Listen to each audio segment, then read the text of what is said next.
Most Muslims do not recognize the writings of the Apostle Paul because he was not an eyewitness of the life and ministry of Jesus Christ.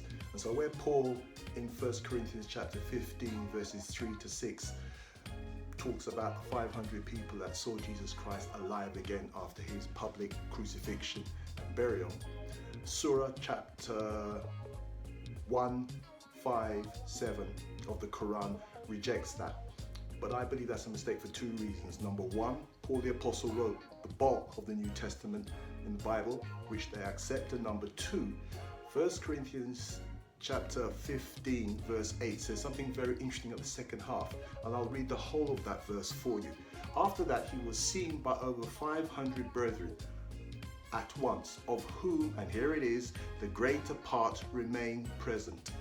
Which means that although Paul wasn't present or an eyewitness, he had access to 500 people who did see Jesus Christ crucified and buried.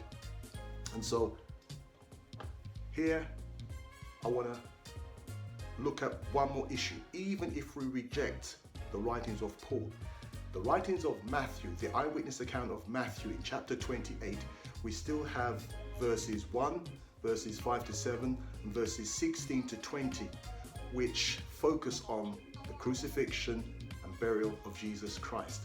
And in those verses, we see that there are 12 witnesses that saw Jesus Christ alive again after his burial. First, we have Mary Magdalene, and then we have the 11 apostles.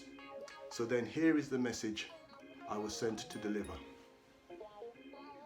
Admitting an error is not a sign of weakness. It is a sign of strength.